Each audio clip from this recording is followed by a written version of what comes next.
Welcome back to channel. कैसे हो आप सब? आई होप कैसे हो गए। आज के 20 मिनट रिवीजन सीरीज के अंदर बायो का जो क्लास 11 का चैप्टर करने जा रहे हैं, ह्यूमन फिजियोलॉजी का आखिरी चैप्टर है लगभग है।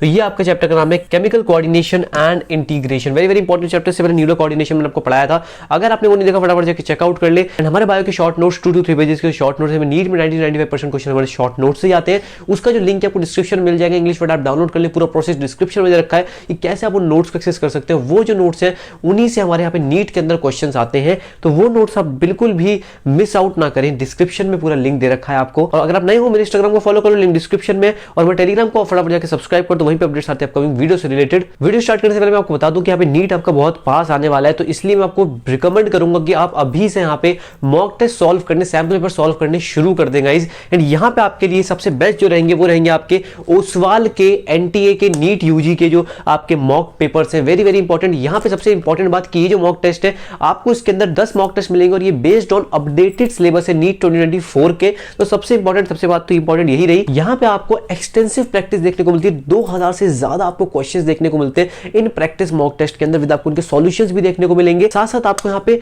माइंड मैप्स देखने को मिलेंगे, जो कि आपके एग्जाम पॉइंट ऑफ व्यू से सबसे ज्यादा इंपॉर्टेंट है। मैं आपको दिखाता हूं कुछ इस तरीके के आपको माइंड मैप्स इसके अंदर देखने को मिलेंगे, जो कि मुझे लगता है सबसे ज्यादा बेनिफिशियल रहते हैं आपके टॉपिक रिवीजन के लिए। चैप्टर आपका रिवाइज होगा और आप सीधा क्वेश्चंस पे जाओ, क्वेश्चंस प्रैक्टिस करो इन मॉक टेस्ट की हेल्प से। इसके अंदर आपको वैल्यूएबल एग्जाम इनसाइट्स देखने को मिलती है, ऐसी कुछ एग्जाम टिप्स जो कि आपको एग्जाम क्रैक करने में बहुत ज्यादा हेल्प करेगी। बहुत ही अमेजिंग इंटरेस्टिंग फीचर्स है इस मॉक टेस्ट पेपर के। साथ साथ आपको एग्जामिनेशन एनालिसिस देखने को मिलता है, पिछले 10 साल के जो क्वेश्चंस आए उसके बेसिस पे आपको ट्रेंड के अकॉर्डिंग आपको एनालिसिस देखने को मिलता है। तो वेरी वेरी इंपॉर्टेंट। आप इन ओसवाल बुक्स के जो आपके यहाँ पे नीट यूजी के मॉक टेस्ट है, हमको डेफिनेटली चेकआउट कर सकते हो। इसका जो लिंक है डिस्क्रिप्शन मैंने दे दिया है, फटाफट जाकर वैसे चेकआउट करें, फटाफट जाकर वैसे बाय कर सकते हो, लिंक डिस्क्रिप्शन में। और इन मॉक टेस्ट से अपनी जो प्रिपरेशन है उसको आप एक्सेल कर सकते हो, क्योंकि ये समय है मॉक टेस्ट सॉल्व करने का। जितनी ज्यादा क्वेश्चन प्रैक्टिस करोगे उतना ज्यादा आपको हेल्प मिलेगी एग्जाम क्रैक करने में। अगर नीट फोड़ना है तो ओसवाल बुक्स का साथ तो चाहिए, तो लिंक डिस्क्रिप्शन में, फटाफट जाके चेकआउट करें। सबसे पहले अगर मैं फर्स्ट पैराग्राफ की बात करूं तो इतना इंपॉर्टेंट है नहीं। यहाँ पे आपको कुछ हार्मोन्स के बारे में बात की गई है कि हार्मोन्स क्या होते हैं। ये एक तरीके के नॉन न्यूट्रिएंट केमिकल्स होते हैं जो कि एक्ट करते हैं as intercellular messengers and are produced in trace amounts. Trace amounts में ये लोग प्रोड्यूस होते हैं। तो ये हार्मोन्स की आपको कुछ डेफिनेशन दे रखी है, क्योंकि चैप्टर आपको बहुत सारी आपको बातें बताएगा हार्मोन्स के बारे में, तो हम यहाँ इस पैराग्राफ में इतना ही इंपॉर्टेंट है। अब हम बात करने वाले ह्यूमन एंडोक्राइन सिस्टम के बारे में। ह्यूमन एंडोक्राइन सिस्टम भाई क्या कहता है? सबसे पहले इसके अंदर कुछ कुछ ग्लैंड्स के बारे में बात करने वाले जो कि आपकी बॉडी के अंदर होती है, जैसे आपके pituitary gland, pineal gland, thyroid, adrenal, pancreas, parathyroid, thymus and gonads. Gonads के अंदर टेस्टिस आपका मेल्स के अंदर हो गया, आपका ओवरी आपका फीमेल्स के अंदर हो गया।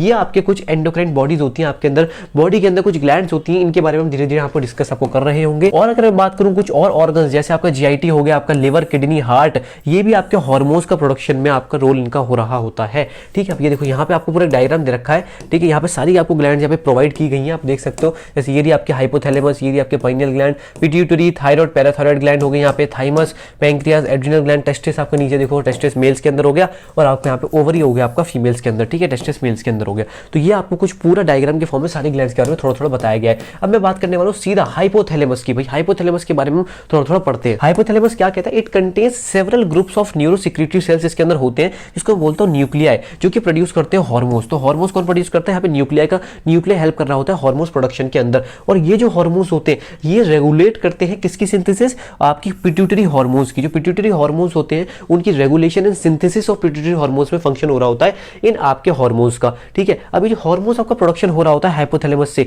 ये आपके दो तरीके के होते हैं। ठीक है, पहला तो आपका होता है रिलीजिंग हार्मोन। रिलीजिंग हार्मोन मतलब रिलीज कर रहा है, जो कि स्टिमुलेट करा रहा है सिक्रीशन ऑफ पिट्यूटरी हार्मोन। वो चाहता है, वो स्टिमुलेट कराता है इससे पिट्यूटरी हार्मोन सिक्रीट और हो सके। दूसरा होता है आपका इनहिबिटिंग हार्मोन। इनहिबिट से समझ आ रहे हो कि ये प्रिवेंट कर रहा है, ये रोक रहा होगा, क्योंकि इनहिबिट करता है सिक्रीशन ऑफ पिट्यूटरी हार्मोन्स। ठीक है, अगर मैं बात करूं इसका एग्जांपल अगर मैं आपको लूं, ठीक है, जैसे आपका एक आपका हार्मोन हो गया जीएनआरएच। जीएनआरएच क्या होता है? Gonadotrophin releasing hormone. इसका मतलब क्या है? ये आपका स्टिमुलेट करेगा पिट्यूटरी सिंथेसिस को, और यहाँ पे गोनाडोट्रोफिन्स, यहाँ पे गोनाडोट्रोफिन्स जो होते हैं वो आपके रिलीज होंगे। ठीक है, ये आपके एक बहुत इंपॉर्टेंट, ये आपका रिलीजिंग हार्मोन का एग्जांपल। दूसरा अगर मैं बात करूं आपको सोमैटोस्टेनिन, ये आपका इनहिबिटरी हार्मोन है, जो कि आपका हाइपोथैलेमस से रिलीज होता है, जो कि इनहिबिट करता है रिलीज ऑफ ग्रोथ हार्मोन, है ना। ग्रोथ हार्मोन के रिलीज को इनहिबिट करता है ये, किससे? पिट्यूटरी से। तो ये आपके कुछ यहाँ पे इनहिबिटिंग एंड रिलीजिंग आपको हार्मोन्स के एग्जांपल बताए। ये जो आपके हार्मोन्स होते हैं, ये आपके जो हार्मोन्स होते हैं हाइपोथैलेमस से जो ओरिजिनेट कर रहे हैं उसके न्यूरॉन से, ये एक्सॉन्स के थ्रू पास करते हैं और फिर यहाँ पे रिलीज हो जाते हैं from their nerve endings. These hormones ये फिर आपके पिट्यूटरी ग्लैंड पे रीच करेंगे through a portal circulatory system से, यहाँ पे ये आपके रीच कर रहे होंगे और यहाँ पे फिर रेगुलेट कर रहे होंगे किसका? आपका फंक्शन एंटीरियर पिट्यूटरी का, है ना। Functions of anterior pituitary. Anterior pituitary का फंक्शन यहाँ पे रेगुलेट कर रहा हूँ। अगर मैं पोस्टीरियर पिट्यूटरी की बात करूं तो पोस्टीरियर पिट्यूटरी जो होती है वो डायरेक्ट यहाँ पे कंट्रोल में होती है, direct neural regulation of the hypothalamus. ठीक है, ये याद रखना हमेशा, ये आपसे कई बार नीट में भी आपका ये क्वेश्चन आया हुआ है इस लाइन से, तो प्लीज आप इसको इन दो लाइंस को इंटीरियर पिट्यूटरी और पोस्टीरियर पिट्यूटरी वाली आपको प्लीज याद रखने पर दोबारा पीछे करके सुन लो। अब यहाँ पे इतनी पिट्यूटरी ग्लैंड की बात हो ही रही तो फटाफट से हम अगला टॉपिक पिट्यूटरी ग्लैंड के बारे में पढ़ने वाले हैं। जो पिट्यूटरी ग्लैंड होती है वो सेला टर्सिका के अंदर यहाँ पे प्रेजेंट होती है, एक बोनी कैविटी होती है। ठीक है, अब यहाँ पे आपके ये कैसे कैसे डिवाइड होती है, एनाटॉमिकली दो पार्ट में डिवाइडेड है आपकी, एक आपका है एडिनो हाइपोफाइसिस और दूसरा आपका न्यूरो हाइपोफाइसिस। अब एडिनो हाइपोफाइसिस का क्या मतलब है, इसके अंदर आपको दो पोर्शन मिलेंगे, एक होगा आपका पार्स डिस्टेलिस और एक आपका होगा पार्स इंटरमीडिया। आपको मैं एक बार यहाँ पे आपको डायग्राम में भी दिखा दूंगा। ठीक है, दो पार्ट होगा डिस्टेलिस और इंटरमीडिया। अब जो पार्स डिस्टेलिस है ये जो आपका पिट्यूटरी होता है इसको मैं बोलता हूँ एंटीरियर पिट्यूटरी, याद रखना, जो इतनी देर से बात कर रहे हैं ये होता है एंटीरियर पिट्यूटरी। ठीक है, और अगर मैं बात करूँ ये अगर एंटीरियर पिट्यूटरी कौन कौन से हार्मोन सीक्रेट करता है, ग्रोथ हार्मोन्स।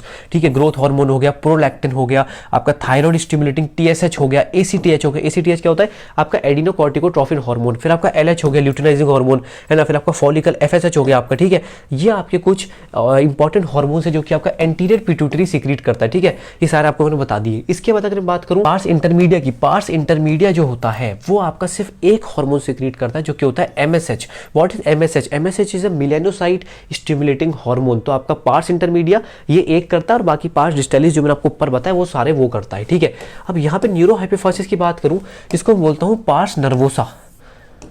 ठीक है, पार्स नर्वोसा होता है आपका न्यूरो हाइपोफाइसिस। जो न्यूरो हाइपोफाइसिस होता है वो आपका होता है आपका पोस्टीरियर पिट्यूटरी। ये आपके दो हार्मोन सीक्रेट करता है, वो कौन से हैं, एक आपका ऑक्सीटोसिन है और आपका एक वैसोप्रेसिन है। इनका अलग अलग आपके यहाँ पे काम होता है, जो कि यहाँ पे मेनली जो दो हार्मोन्स होते हैं ये सिंथेसाइज होते हैं हाइपोथैलेमस से, पर आगे जाके ये ट्रांसपोर्ट एक्सोनली करते हैं इनटू द न्यूरो हाइपोफाइसिस। ठीक है, अब जैसे ग्रोथ हार्मोन पढ़ा, मान लो ग्रोथ हार्मोन की यहाँ पे सिक्रीशन ज्यादा हो गई। ठीक है, मान लो यहाँ पे ओवर सिक्रीशन हो गई ग्रोथ हार्मोन की, तो यहाँ पे क्या होगा, एबनॉर्मल ग्रोथ होगी आपकी बॉडी की, जाइजेंटिज्म आपने सुना होगा। ठीक है, जाइजेंटिज्म हो जाता है। अगर आपकी लो सिक्रीशन होगी तो आपको यहाँ पे डॉर्फिज्म होगा क्योंकि आपके यहाँ पे स्टंटेड ग्रोथ हो जाएगी। तो यहाँ पे कुछ बातें कही गई हैं। अब जैसे ACTH मैंने बताया था आपको, ACTH क्या करता है, स्टिमुलेट करता है synthesis and secretion of steroid hormones, जिसको ग्लूकोकॉर्टिकॉइड्स कहता हूं। तो ACTH किसको स्टिमुलेट करेगा, ग्लूकोकॉर्टिकॉइड्स को। ठीक है, from the adrenal cortex. LH and FSH की बात अगर रही तो ये क्या करते हैं, गोनाडल एक्टिविटी को स्टिमुलेट करते हैं। ठीक है, इसलिए मैं इनको कहता हूं गोनाडोट्रोफिन्स। मेल्स के अंदर अगर बात करूं LH का क्या काम है, मेल्स के अंदर LH क्या करता है, आपका सिक्रीशन ऑफ हार्मोन एंड्रोजेंस है ना, टेस्टिस से एंड्रोजेंस का सिक्रीशन करेगा LH। मेल्स के अंदर FSH का क्या काम है, ये बहुत कई बार पूछ लेते हैं। ये FSH and to regulate the spermatogenesis, spermatogenesis regulate करता है। ठीक है, अब फीमेल्स की बात करते हैं। फीमेल्स में LH का क्या काम है, ओव्यूलेशन इंड्यूस कराता है, fully mature follicles, graphene follicle जिसे कहते हैं, और कॉर्पस लुटियम को यहाँ पे ये मेंटेन करने का काम होता है इसका। ठीक है, इसमें FSH का क्या काम रहा है ना, फीमेल्स के अंदर FSH का क्या काम है, ये आपका स्टिमुलेट कराता है growth and development of ovarian follicles in the females. तो LH एंड FSH का दोनों का काम आपका मेल्स एंड फीमेल्स में होता है। ये मैं सोचना FSH कैसे फीमेल्स में होता है, LH कैसे मेल्स में, ऐसा नहीं।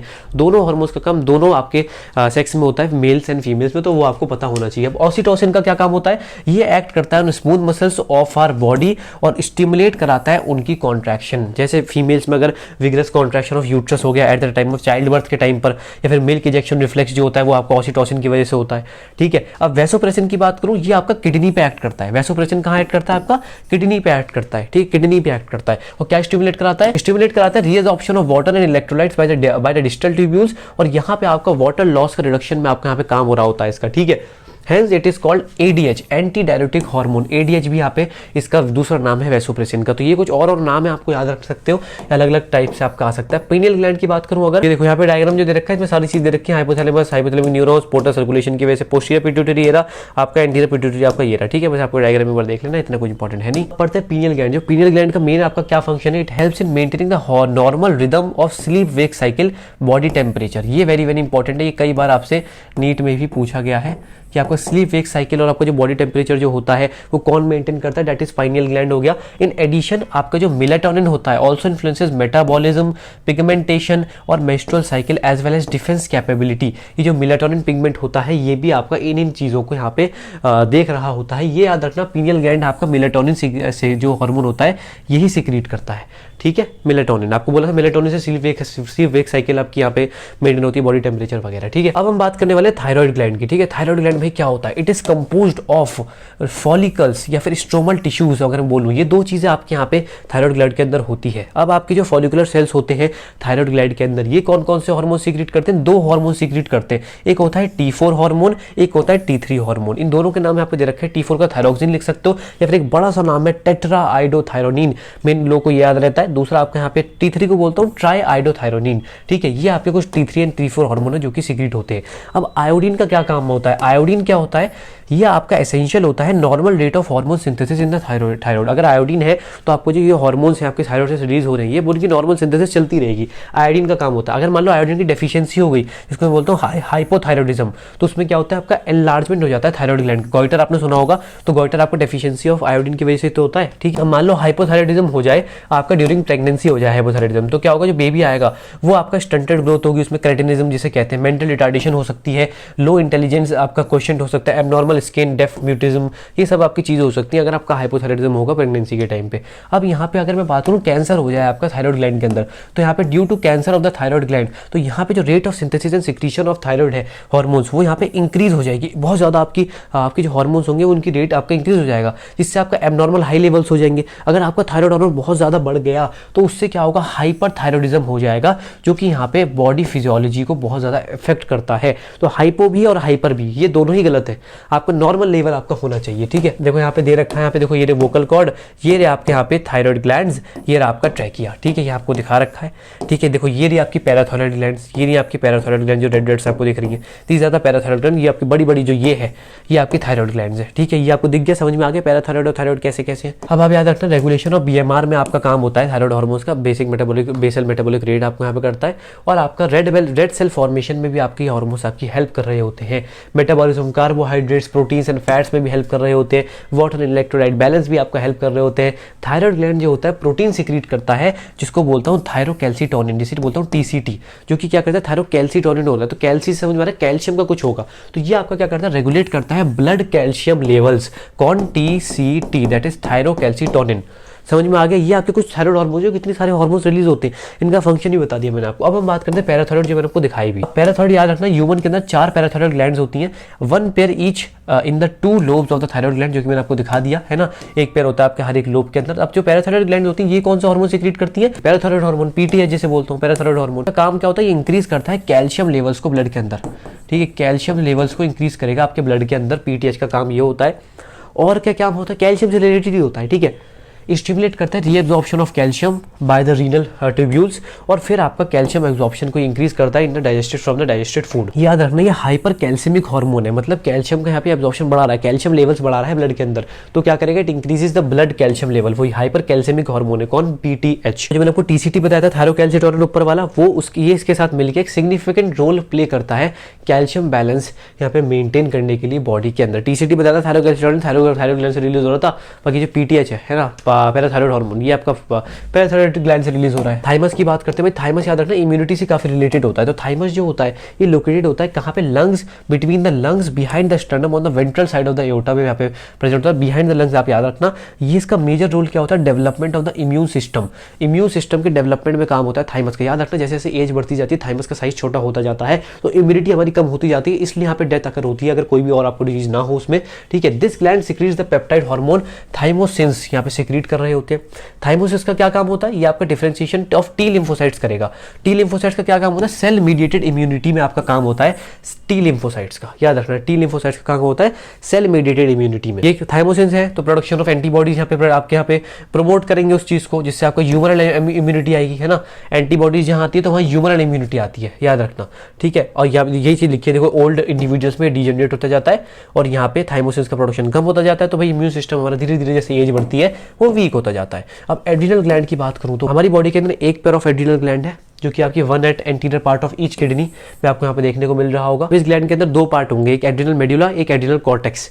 तो एक मेडुला होगा, एक आपका कॉर्टेक्स होगा। ठीक है, देखो यहाँ पे दिखा रखा है, ये आपकी किडनी है, ये आपकी किडनी है, इसके ऊपर आपको यहाँ पे एड्रिनल ग्लैंड देखने को मिल रही है। अब ये एड्रिनल ग्लैंड को अगर बड़ा करूँ यहाँ पे तो आपको देख सकते हो, एक तो ये वाला पार्ट है एड्रिनल कॉर्टेक्स और ये अंदर वाला पार्ट आपका एड्रिनल मेडुला हो गया। ठीक है, वही आपको जो मैंने बताया वो यहाँ पे डायग्राम में लिखा हुआ है। अब हम सबको पता है एड्रिनल ग्लैंड क्या सीक्रेट करता है, एड्रिनलिन सीक्रेट करता है। एड्रिनलिन सीक्रेट करेगा या फिर मैं उसको बोल सकता हूँ एफिनेफ्रिन, या फिर आपका क्या सीक्रेट करेगा, नॉन एड्रिनलिन, जिसको बोलता हूँ नॉरएफिनेफ्रिन। ठीक है, एड्रिनलिन और नॉन एड्रिनलिन। ठीक है, दोनों को अगर मैं कंबाइंड बात करूँ, उनको बोलता हूँ कैटेकोलामाइन्स। तो अगर एड्रिनल ग्लैंड क्या सीक्रेट करता है, कैटेकोलामाइन्स सीक्रेट करता है, जिसको बोलता हूँ emergency hormones, hormones of flight, है ना। जब भी हमारे पीछे डॉगी पड़ गया तो हम भागेंगे तो एड्रेनलिन रश होता है, हमारे अंदर बहुत ज्यादा एड्रेनलिन सीक्रेट होता है, इसलिए सब हम कर पाते हैं। ठीक है, इंक्रीज अलर्टनेस, पिपिलरी डायलेशन, आपका piloerection, raising of hair, sweating, ये सब आपका करता है।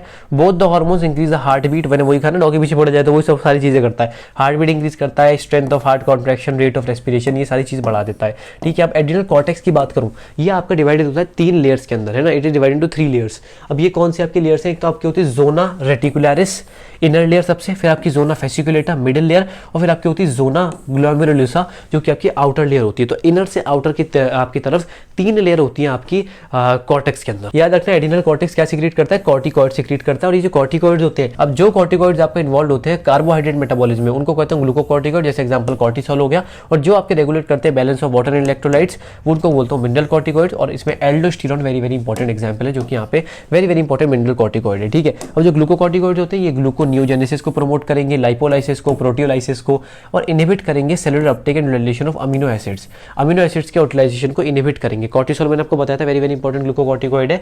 ये इन्वॉल्व होता है maintenance of cardiovascular system as well as kidney functions में काम होता है इसका। ठीक है, कॉर्टिसोल जो होता है ना आपका, ये आपका सप्रेस करता है इम्यून रिस्पॉन्सेस को। याद रखना कॉर्टिसोल आपका इम्यून रिस्पॉन्सेस को यहाँ पे सप्रेस कर रहा होता है। और कॉर्टिसोल के कुछ बारे में बात करते हैं, और क्या है, स्टिमुलेट करता है आरबीसी प्रोडक्शन। ठीक है, आरबीसी प्रोडक्शन को स्टिमुलेट करने लगेगा। ठीक है, अब दूसरे मिनरल कॉर्टिकॉइड की बात करते हैं। मिनरल कॉर्टिकॉइड का एग्जांपल क्या है, एल्डोस्टेरोन। एल्डोस्टेरोन क्या करता है, रीअब्जॉर्प्शन कराता है सोडियम एंड वाटर का। तो reabsorption of sodium and water and excretion of potassium and phosphate ions. ठीक है, ये क्या करता है, maintenance of electrolytes, body fluid volume, osmotic pressure and blood pressure. ठीक है, एल्डोस्टेरोन को मेन यही काम होता है। ठीक है, कुछ आपके small amount of androgenic steroid भी सीक्रेट होते हैं एड्रिनल कॉर्टेक्स से, क्योंकि काम होता है ग्रोथ ऑफ एक्सियल हेयर का, प्यूबिक हेयर का, फेशियल हेयर ड्यूरिंग प्यूबर्टी। इन सबका मेन आपके इसमें क्या है, कॉर्टिसोल और एल्डोस्टेरोन। प्लीज इनके फंक्शन अच्छे से याद कर लेना गाइस। ठीक है, अब पैंक्रियास के बारे में बात करते हैं। पैंक्रियास आपके दोनों तरीके से ऐड कर सकता है, आपका एक्सोक्राइन भी हो सकता है और आपका एंडोक्राइन ग्लैंड भी हो सकता है। एंडोक्राइन पैंक्रियास जो होता है उसके अंदर आपको मिलेगा इसलेट of Langerhans, very very important आपका पार्ट ऑफ पैंक्रियास। तो इसलेट ऑफ लैंगरहेंस आते हो मतलब वो पैंक्रियास के बारे में बात कर रहे हैं। 1 से 2 मिलियन इनके नंबर होते हैं। अब आपके 2 टाइप ऑफ सेल्स होते हैं इसलेट ऑफ लैंगरहेंस के अंदर, अल्फा सेल्स और बीटा सेल्स। अल्फा सेल्स आपका ग्लूकागॉन सीक्रेट कराता है और बीटा सेल्स आपका इंसुलिन सीक्रेट कराता है, जो कि इंसुलिन आपको ऑलरेडी पता है। अब ग्लूकागॉन का क्या काम होता है, ग्लूकागॉन आपका मेनली एक्ट करता है लिवर सेल्स पर और स्टिमुलेट करता है ग्लाइकोजिनोलाइसिस, जिससे आपका क्या होगा, ब्लड शुगर बढ़ जाएगी, हाइपरग्लिसीमिया हो जाएगा। तो ग्लूकागॉन का तो आपको ये काम होता है। और ये कैसे करेगा, सेलुलर ग्लूकोज अपटेक को कम कर देगा, सेलुलर ग्लूकोज अपटेक को कम कर देगा, उसकी यूटिलाइजेशन को कम कर देगा। इसलिए मैं बोलता हूँ हाइपरग्लिसेमिक हार्मोन, क्योंकि ग्लूकोज लेवल यहाँ पे आपका ये बढ़ा रहा है, ब्लड शुगर बढ़ा रहा है। ठीक है, और यहाँ पे हाइपोग्लिसीमिया के बारे में बताया कि आपके जैसे जब आपके डिक्रीज ब्लड शुगर, आपका ग्लूकोज लेवल कम हो जाता है तो हाइपोग्लिसीमिया हो जाता है। अब इंसुलिन का क्या काम है, इंसुलिन क्या करता है, conversion of glucose to glycogen करता है। ठीक है, ग्लूकोज को ग्लाइकोजन में कन्वर्ट का काम क्या होता है, इंसुलिन का काम होता है, जिससे इसको बोलता हूँ ग्लाइकोजेनेसिस टारगेट सेल्स। ठीक है, ये वेरी वेरी इंपॉर्टेंट बात। इंसुलिन एंड ग्लूकागॉन दोनों यहाँ पे बैलेंस मेंटेन कर रहे हैं आपका ग्लूकोज का इन द बॉडी। ठीक है, मान लो अगर हाइपरग्लिसीमिया बहुत देर तक आपका चलता ही रहा, प्रोलॉन्ग्ड हाइपरग्लिसीमिया, तो आपने सुना होगा डायबिटीज मेलाइटस, ये आपकी डिजीज हो जाएगी, वेरी वेरी इंपॉर्टेंट। ठीक है, ये कुछ आपके बारे में बात करेंगे। टेस्टिस के बारे में ऑलरेडी आपको थोड़ा बहुत पता ही है। देखो टेस्टिस के बारे में आपको क्या ही बताएं, आपको ये और अच्छे से आप और बचपन से पढ़ते आ रहे हो तो इतने कुछ इंपॉर्टेंट है नहीं। सेमिनिफरस ट्यूब्यूल्स होते हैं, interstitial cells, tissue, Leydig cells होते हैं जो कि आपकी इंटरट्यूब्यूल्स, जो कि आपको एंड्रोजन सीक्रेट करते हैं। टेस्टोस्टेरोन सीक्रेट कौन करता है, लिडिक सेल सीक्रेट कर रहे होते हैं। बाकी कुछ और आपके इंपॉर्टेंट पार्ट आपके epididymis, vas deferens, prostate gland, urethra, ये सब आपके कुछ इंपॉर्टेंट आपके पार्ट होते हैं टेस्टिस वगैरह के। ये प्लीज आप एक बार खुद ही पढ़ना, बहुत ज्यादा इंपॉर्टेंट बात है। ठीक है, मतलब इतनी ज्यादा कुछ इंपॉर्टेंट खास है नहीं। टेस्टिस ओवरी आप बचपन से पढ़ते आ रहे हो। ये आपके muscular growth, growth of facial axillary hair, aggressiveness, ये सब आपका फंक्शन हो रहा होता है एंड्रोजेंस का। और ये सीएनएस पे एक्ट करते हैं androgens, male sexual behaviour, libido को यहाँ पे ये इसका मेनली इन्फ्लुएंस कर रहे होते हैं। ठीक है, ये वेरी वेरी इंपॉर्टेंट। ऐसी ओवरी के बारे में बात करूं तो ओवरी यहाँ पे आपको कौन से हार्मोन होंगे, एस्ट्रोजन होगा, प्रोजेस्टेरोन होगा। ठीक है, ये वेरी वेरी इंपॉर्टेंट है। इसके अंदर आपका क्या होगा, आफ्टर ओव्यूलेशन क्या होता है, आपको जो रप्चर फॉलिकल है वो आपका कॉर्पस ल्यूटियम के अंदर यहाँ पे कन्वर्ट हो जाता है। और कॉर्पस ल्यूटियम क्या सीक्रेट करता है, प्रोजेस्टेरोन हार्मोन सीक्रेट करता है। तो ये थोड़ा याद रखना। फीमेल सेकेंडरी कैरेक्टर्स इन सब पे यहाँ पे स्टिमुलेट कर रहे होते हैं। हाई पिच ऑफ वॉइस, आपको पता है हाई पिच वॉइस होती है फीमेल्स की, तो ये सब आपका काम होता है। प्रोजेस्टेरोन आपका प्रेगनेंसी को सपोर्ट करता है और also act on the mammary glands और स्टिमुलेट करेगा formation of alveoli sac like structures which store milk secretion में भी आपका यहाँ पे काम हो रहा होता है, ठीक है। अब हम बात करने वाले कुछ ऐसे हार्मोन जो कि हार्ट, किडनी, जीआईटी से सिक्रीट होते हैं, जैसे आपका atrial wall of our heart secretes what, it secretes ANF that is atrial natriuretic factor आपका सिक्रीट करता है, जो कि ब्लड प्रेशर को डिक्रीज करने का काम करता है, ठीक है। तो एट्रियल वॉल ANF सिक्रीट करेगा जो कि ब्लड प्रेशर कम करेगा, ठीक है। आपका जो जेजी सेल्स होते हैं किडनी के, जेजी सेल्स होंगे किडनी के ना, वो क्या करते हैं आपका इरेथ्रोपोइटिन सिक्रीट करते हैं, जो कि इरेथ्रोपोसिस को स्टिमुलेट करता है। इरेथ्रोपोसिस क्या होता है? Formation of RBC. कुछ और हार्मोन जैसे गैस्ट्रिन सिक्रेटिन आपके सीसी के, या फिर गैस्ट्रिक इनहिबिटरी GIP आपका हार्मोन, गैस्ट्रिक इनहिबिटरी पेप्टाइड, ये सब आपके कुछ और हार्मोन्स होते हैं। गैस्ट्रिन का काम होता है गैस्ट्रिन ग्लैंड्स को आपको स्टिमुलेट करता है, जिससे HCl का सिक्रीशन बढ़ा देगा आपकी बॉडी के। सिक्रेटिन के अंदर क्या होगा? ये एक्सोक्राइन पैंक्रियास पे एक्ट करेगा और क्या करेगा? Secretion of water and bicarbonate ions करेगा। सीसी के क्या करता है? दोनों आपका पैंक्रियास और गॉल ब्लैडर दोनों पे एक्ट करेगा, और pancreatic enzyme and bile juice को यहाँ पे सिक्रीशन में आपकी हेल्प कर रहा होगा। कौन? आपका सीसी के। Very very important. GIP inhibitory से नाम आ रहा, तो इनहिबिट क्या करेगा? गैस्ट्रिक सिक्रीशन और मोटिलिटी को इनहिबिट करेगा। कुछ आपके वेरी वेरी इंपॉर्टेंट बात। हम मैकेनिज्म ऑफ हार्मोन एक्शन में बात करूँ, सबसे पहले आपके हार्मोन रिसेप्टर्स होते हैं, ठीक है। ये आपके क्या होते हैं? हार्मोन को अगर यहाँ पे टारगेट टिश्यू पे आपका यहाँ पे इफेक्ट दिखाना है, तो वो रिसेप्टर्स पे जाके एक्ट करेगा, जिसको बोलते हैं हार्मोन रिसेप्टर्स। तो वही आपकी बात कही गई है।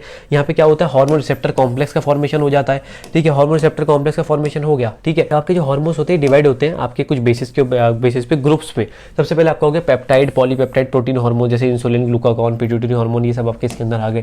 दूसरा स्टीरॉइड हो गया, स्टीरॉइड्स आपका कॉर्टिसोल हो गया, टेस्टोस्टेरोन, एस्ट्रेडोल, प्रोजेस्टेरोन, ये सब आपके वो हो गए, है ना, मेल फीमेल वाले, है ना। कॉर्टिसोल होगा। आइडोथायरोडिन्स में आपके थायराइड हार्मोन्स हो गए।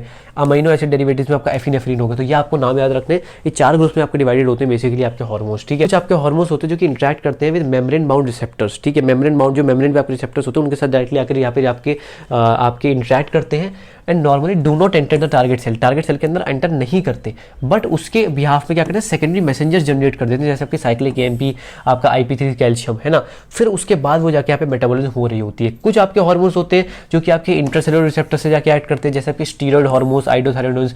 ये आपके कुछ 2 तरीके के आपको यहाँ पे प्रोसेस बताए गए, जिससे आपके हार्मोन्स एक्ट करते हैं ऑन द टारगेट सेल। तो कुछ आपके हार्मोन्स जो होंगे आपके यहाँ पे बाहर वाले रिसेप्टर्स पे जाके यहाँ पे बाइंड करेंगे, ठीक है, जैसे आपका FSH हो गया। उसके बाद यहाँ पे सेकेंडरी मैसेंजर्स यहाँ पे रिलीज कर रहे होंगे, generation of secondary messenger, AMP, cyclic AMP, ये सब जो कि बायोकेमिकल रिस्पांस करेंगे, और फिर फिजियोलॉजिकल रिस्पांस आएगा, फिर आगे जाके वो टारगेट सेल्स पे यहाँ पे एक्ट करेंगे। एक तो ये प्रोसेस हो गया।